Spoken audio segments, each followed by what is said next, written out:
Hey guys, Assalamualaikum, what's up for Cancer, welcome back to aku punya YouTube channel. Terima kasih pada mana yang subscribe, yang mana like, yang mana share, yang mana komen baik-baik. Terima kasih, moga korang dapat manfaat daripada apa yang aku kongsikan. Kat sini aku nak jawab soalan part 2. Macam yang sebelum ni part 1 aku dah jawab soalan yang kat mana aku tanya soalan tu kat YouTube. Sorry, aku tanya benda tu kat Instagram. Jadi kat sini kita jawab soalan kawan-kawan kita part 2 lah. Tak nak membuang masa dan membuang duit, kita baca soalan dia orang. Salam yo, untuk yang baru nak mula, boleh bagi susunan nak start dengan apa dulu. Jadi on the move ni mungkin dia nak start trade, jadi dia tak tahu nak start dengan apa dulu. Mungkin dia boleh start dengan belajar basic dulu. Kenal pasti dulu ataupun ambil tahu dulu apa itu asas forex. Dan selebihnya kau akan tahu macam mana nak register broker dan start dengan demo dulu, baru nak start deposit. Macam aku cakap tadi, pastikan mulakan dengan basic dulu. So kita kena belajar basic dulu dan pastikan mindset ataupun kau punya niat dalam hati tu betul. Untuk apa? Sebab supaya jangan ingat tengok orang sebelah, oh dia tu pakai Ferrari, dia trade forex. Kau pun nak terus masuk dalam bidang trading. Oh dia tu pakai Lamborghini Urus Performante yang baru keluar kan. Oh dia trading, dia trade forex tu. Kau nak pun nak jadi masuk forex trading. So pastikan benda tu betul. Jadi nak start dengan apa dulu? Of course start dengan basic dulu. Kena pasti tengok-tengok banyak video, baca banyak ebook, tengok banyak e-video, tengok macam mana orang buat dulu. Kalau nampak boleh buat dan kalau ada modal untuk start, boleh mula. So slow-slow, jangan terus pump terus masuk nak trade ke benda. Slow-slow. Soalan yang seterusnya daripada Alif_Aiman76.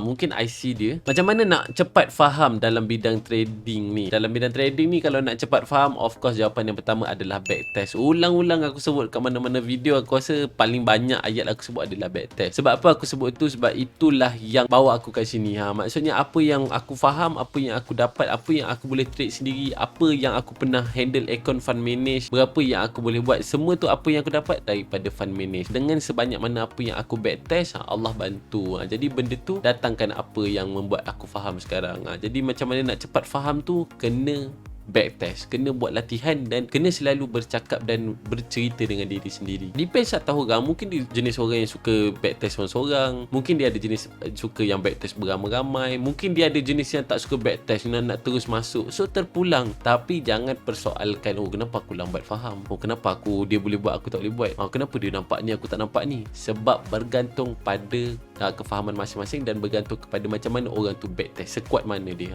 Jadi banyak-banyakkan backtest. Soalan seterusnya daripada _Muhammad Iqbal. Iqbal nama dia. Jadi Iqbal ni tanya, dekat mana saya nak belajar pasal trading ni? Ya Allah, Iqbal, banyak banget. Dah masuk Indon kau. Banyak website-website yang percuma boleh ajar basic forex ni. Kalau tanya pasal trading ni, banyak. Trading ni secara general lah, umum. Stock pun trading, option apa semua benda trading. Tapi kalau kau tanya pasal forex ke stock ke apa benda ke whatever, YouTube pun dah banyak, ebook pun dah banyak, website-website yang percuma pun dah banyak. So benda ni atas usaha lah. Kau kena cari janganlah nak tunggu orang suap baru kita nak ni. Kita yang kena usaha cari. Even aku dulu pun belajar basic dekat YouTube saja. And then aku dah faham semua. Bukan dah faham, maksudnya aku dah tahu collect semua info-info basic forex ni, apa benda candlestick itu bla bla bla bla. Then aku pergi bayar personal coaching, aku pergi bayar advance course. Jadi kalau tanya dekat mana nak belajar pasal trading ni, sangat-sangat banyak. Kita kena cari dekat YouTube pun dah banyak sangat. Soalan seterusnya daripada Za.man8449. Tak tahu nombor plate kereta awak ke, tapi tak apa, saya bacakan. Berapa withdraw Fokyok yang pertama dan berapa yang Fokyok cadangkan untuk permula? Berapa withdraw pertama tu aku rasa memang tak ingat lah kan. Sebab aku rasa tak mula-mula tu ada yang mula-mula dua kat sini. Sebab apa aku tak ingat? Sebab ada dua. Ada yang aku withdraw banyak tapi duit tu daripada fund manage. Maksudnya aku handle fund manage waktu tu. Ada juga yang aku withdraw banyak tapi daripada capital aku sendiri. Tapi benda tu bukan mula-mula dulu. Kalau nak cakap mula-mula dulu, fasa pertama dulu ada withdraw dalam puluhan dolar macam tu. Sebab depo 50-100,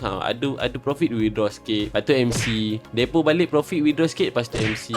So dia main pusing-pusing kat situ. Tapi kalau aku nak cakap yang dah selepas, yang dah okey sikit, dah slow, dah lepas faham apa semua, aku trade withdraw, aku rasa yang pertama banyak RM3,900. RM3,900 tapi aku tak akan ceritakan detail kat sini sebab aku akan ceritakan pengalaman withdraw pertama aku nanti video akan datang. So tunggulah. So cadangan aku untuk pemula, depo lah yang kemampuan anda. Walaupun bagi pendapat aku agak risiko. Dengar baik-baik, depo yang ikut kemampuan tu mungkin kau mampu $50, aku bagi tahu awal itu adalah deposit yang risiko. Sebab trading ni high risk. Jadi kau boleh perlu deposit dalam keadaan yang baik sikit. Maksud baik tu of course lah besar sikit, tapi tak semua orang berkemampuan. Jadi deposit ikut kemampuan. Aku ulang pesan, sangat-sangat risiko. Tak apa, usahakan main demo dulu ke apa benda, and dah faham slow-slow akan ada loss, depo balik. So tengok kalau benda tu untuk kita, kita go on. Kalau kita tak yakin, kita caw je. Okay guys, sebelum korang semua sama tengok video, aku nak bagi tahu yang video aku kali ni disponsor oleh broker Imam Market. Yes, Imam Market dah tak asing lagi dekat Malaysia ni. Kalau kau scroll TikTok pun, kau akan selalu nampak Imam Market. Imam Market adalah one of broker yang sangat trusted dekat Malaysia ni. Aku nak kongsikan sikit pasal Imam Market. Imam Market hanya satu-satunya broker yang menyediakan platform C-Trader untuk kau nak start trade. Dia tak ada MT4 ataupun MT5. Tapi soon info yang aku dapat daripada pihak Imam Market mengatakan yang akan ada kemasukan untuk MetaTrader 5. So kemungkinan akan ada MetaTrader 5 dekat Imam Market. Tapi masalahnya C-Trader pun dah seronok, boleh close all.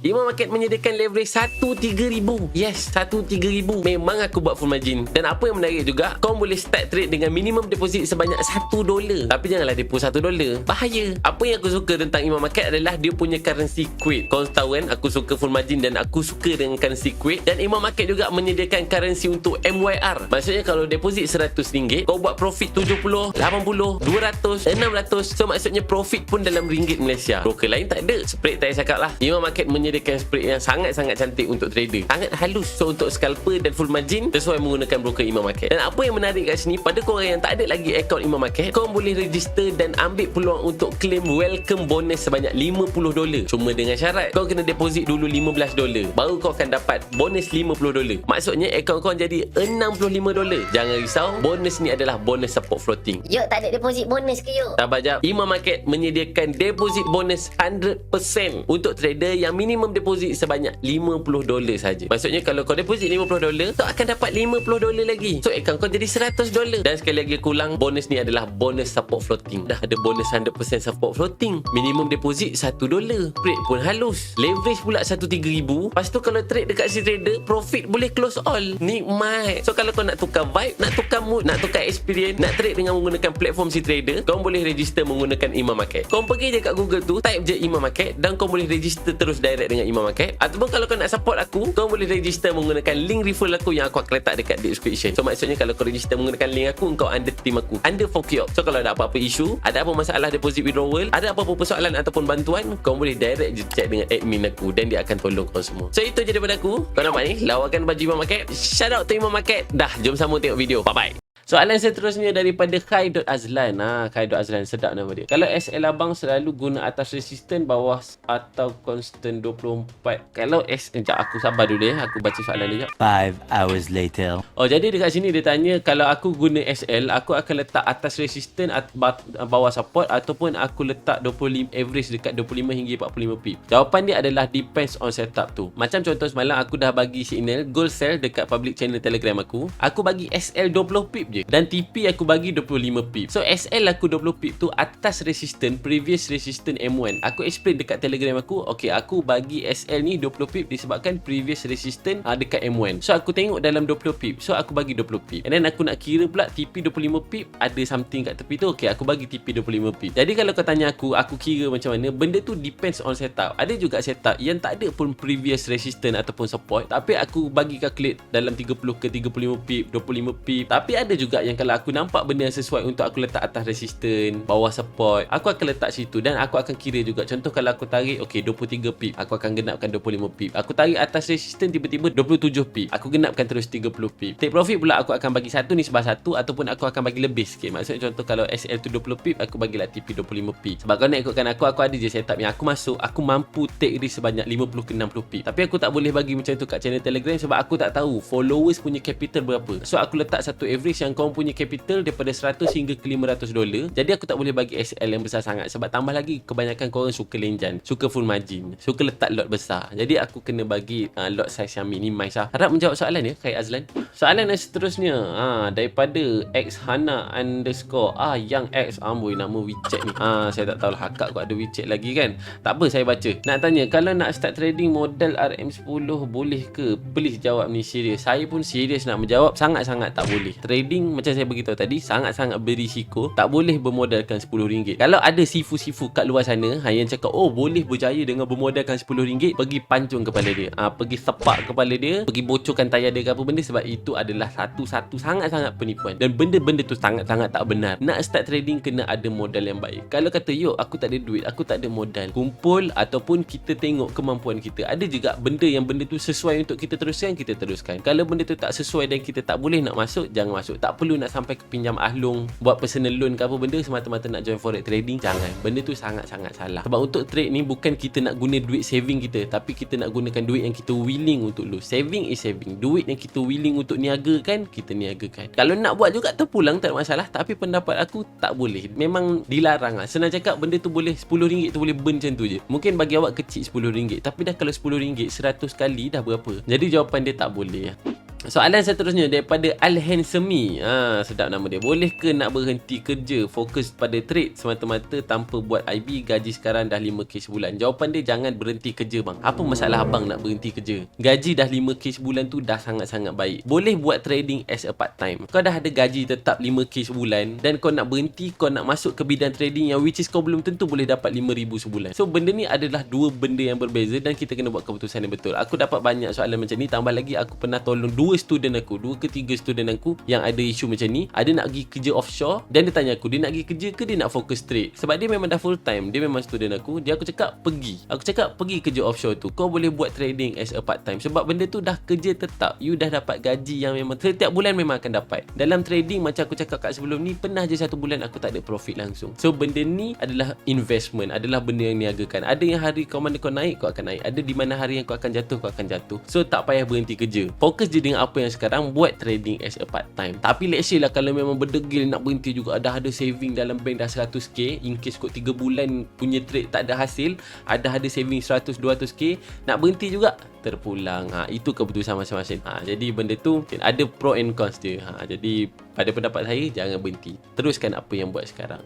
Soalan yang terakhir daripada kawan kita Cik Ehsan. Cik Ehsan tanya, tengok trading view yuk, ada semua pair, memang setiap hari ke screen semua pair? Ini soalan terakhir daripada Cik Ehsan. Tengok trading view aku, kata semuanya ada pair, memang aku trade semua pair ke? Memang tidak lah. Dulu jam juga kepala, tapi sekarang dah tak. Sekarang aku lebih kepada WTI dan gold. Tapi kalau kau tengok kat trading view aku penuh dengan chart apa semua tu, itu adalah tujuan untuk backtest. Dan sebelum ni pun memang benda tu dah ada. Kadang-kadang contoh aku dah masuk gold kan, tengah floating ke apa, aku akan buka Euro AUD tengok macam ni. Sebab macam aku cakap kat live TikTok, sampai sekarang aku backtest. Backtest is must. Kita kena backtest, mesti backtest setiap hari asah. Bukannya macam kau dah pernah backtest 4-5 tahun lepas, aku dah boleh trade, lepas tu aku dah abaikan, aku dah tak backtest dah. Sebab benda ni bergerak all the time dan benda ni berubah sentiasa. Dan tujuan kita as a trader, tujuan aku as trader, aku dah tak ada kerja lain, aku dah tak ada benda lain. So aku spend masa, aku agihkan masa untuk backtest juga, walau macam mana pun aku tak sempat. Aku ada cara backtest aku sendiri. Dulu lain, sekarang lain. Kadang-kadang sebelum ni apa-apa setup yang ada aku masuk je. Kita tengok semua,